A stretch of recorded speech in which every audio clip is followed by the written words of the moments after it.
আজকে একদম সহজ উপায়ে ঘরোয়া মসলা দিয়ে আমি আপনাদেরকে দই চিকেন বানিয়ে দেখাবো।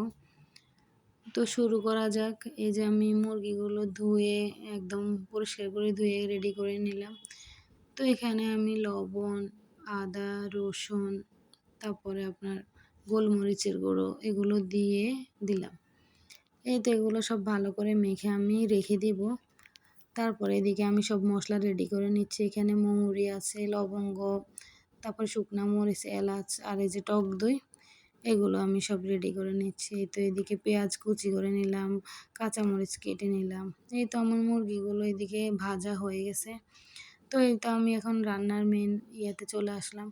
এখানে আমি এলাচ, লবঙ্গ, শুকনা মরিচ দিয়ে দিলাম আস্ত।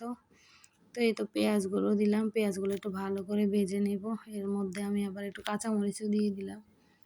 তো এই তো আমি এগুলো একটু ভালো করে নেড়ে চেড়ে কষাবো। এর মধ্যে আমি একটু আদা, রসুন, তো এই তো আমি এগুলো সব ভালো করে কষিয়ে নেব।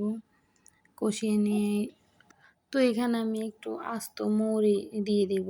এই তো আমার আস্ত মৌরিগুলো দেওয়া হয়ে গেছে, এগুলো আবারও কিছুক্ষণ নাড়াচাড়া করব। তো এই তো আমি একটু ধনিয়া গুঁড়া এখানে অ্যাড করে নিলাম।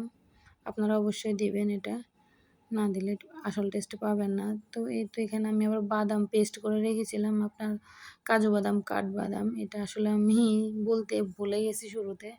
এটা অবশ্যই দিবেন, এটা না দিলে ভালো লাগবে না। তো এই তো এখানে আমার এই যে ভাজা চিকেনগুলো এখানে দিয়ে দিলাম।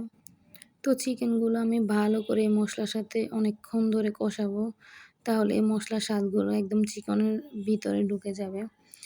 এই তো আমি ভালো মতো কষানো হয়ে গেছে, একটু লবণ অ্যাড করে নিলাম। আগে একটু দিয়েছি কিন্তু বলতে ভুলে গেছি, এখানে আমি আরেকটু দিয়ে দিলাম। এই তো আসল জিনিস আর কি, টক দই, সেটাও আমি দিয়ে দিচ্ছি।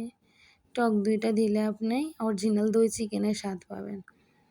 এই তো আমি এখন দই দিয়ে এটা অনেকক্ষণ নাড়াচাড়া করব। আবার ওই যে বাটিতে যে দই লেগেছিল ওইটা আবার ধুয়ে পানি একটু অ্যাড করে নিলাম। এখানে কিন্তু বেশি পানি অ্যাড করা যাবে না, অল্প একটু একটু। এখন আমি ঢাকনা দিয়ে দিব। ঢাকনা দিলে আপনার দইয়ের পানিগুলো ছেড়ে দেবে, ছেড়ে দিয়ে দেখবেন এই তো ঝোল ঝোল হয়ে আসছে একটু। আমি এখানে কিন্তু আর পানি অ্যাড করিনি, ওই আগের পানিতে আছে। এই তো এগুলোর মধ্যে আমার মোটামুটি হয়ে যাবে কষানোর মধ্যে। এই তো দেখেন কষানো হয়ে গেছে, তেল উপরে চলে আসছে। এই তো এখানে আমি এখন রান্না শেষে একটু টালা জিরা গুঁড়ো অ্যাড করে নেব। এই তো আমার রান্না প্রায় কমপ্লিট। আপনারা বাসায় অবশ্যই এটা ট্রাই করে দেখবেন, এত মজা যেটা বলারও বাইরে। একবার না খেলে অবশ্যই এটা আপনারা এটার স্বাদ বুঝতে পারবেন না। একটু চিলি ফ্লেক্সও দিয়ে দিলাম শেষে, একটু ঝালের জন্য, যারা ঝাল পছন্দ করেন, আর একটু চিনি দিলাম যেন স্বাদটা ব্যালেন্স হয়। আপনারা অবশ্যই এগুলো অ্যাড করে নেবেন। একটু রুটি, নান রুটি অথবা পরোটার সাথে খেয়ে দেখবেন, অসাধারণ। না খেলে অবশ্যই বুঝবেন না এটা কেমন স্বাদের একটা জিনিস।